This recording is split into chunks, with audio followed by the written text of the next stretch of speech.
가을 태풍이 많아졌다라고 볼 수가 있습니까? 네, 단순히 태풍 개수로 보면 그렇지는 않습니다. 지난 70여 년 동안 한반도에 영향을 미친 태풍의 수를 집계하면 8월이 9월보다 1.7배 정도였습니다.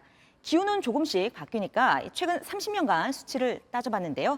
그래도 8월이 9월보다 더 많았습니다. 네, 그러면 뭐 가을 태풍이 더 많아졌다라고 느껴지는 거는 그럼 왜 그런 걸까요? 네, 이 통계를 조금 더 구체적으로 들여다보면 조금 다른 게 보입니다. 네. 우리나라에 오는 태풍 중에 일부가 8월 말에 생겨서 이 9월까지 영향을 줍니다. 이렇게 우리가 체감하는 태풍 숫자를 감안하면 8월과 9월 차이가 크지 않았습니다. 악명 높았던 루사나 곰파스, 마이삭, 그리고 이번 흰남노도 이런 8말 9초 태풍입니다. 또 9월로 갈수록 태풍이 더 세지는 것도 이유가 됩니다. 피해 규모가 상당했던 매미 같은 건데요. 이 9월은 태풍을 크게 만드는 해수면 온도가 가장 따뜻할 때입니다.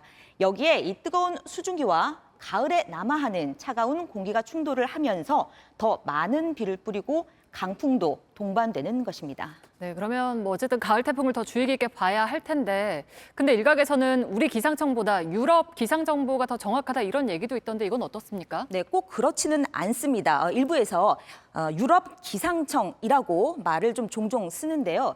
이런 건 없습니다. 유럽 중기예보센터라는 곳만 있습니다.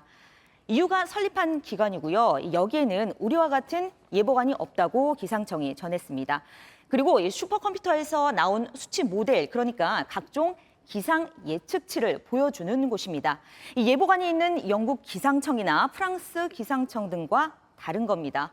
그리고 이 유럽 중기 예보센터의 수치를 윈디라는 앱이 이 예보관의 가공 없이 이른바 날것으로 받아서 10일치 경로를 예측해 보여줍니다. 반면에 우리의 경우는요, 우리를 비롯해서 각국의 기상청은 슈퍼컴퓨터 수치와 예보관의 분석을 결합해서 5일치 예보를 보여줍니다.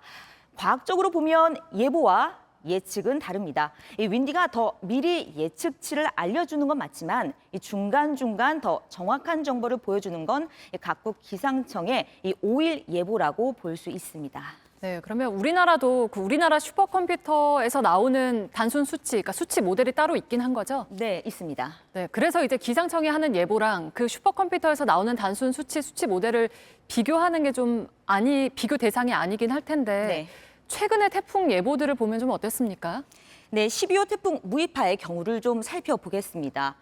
윈디는 한반도를 강타할 것이라고 예측을 했는데 갑자기 중국을 향한다고 예측을 하는 등 이 변동이 좀 심했습니다. 우리 기상청 예보는 어땠나 봤더니 이 미국, 일본 기상청과 함께 이 실제 경로를 대체로 맞춰서 예보했습니다. 14호 태풍 남마돌의 경우도 윈디는 하루 만에 한국행, 중국행, 일본행 이 수시로 바뀝니다. 기상청 5일 예보가 100% 정확하지는 않겠지만 윈디 예측치와 단순 비교할 건 아니라는 게 전문가들의 공통된 의견입니다. 네, 잘 들었습니다. 팩트체크 이지은 기자였습니다.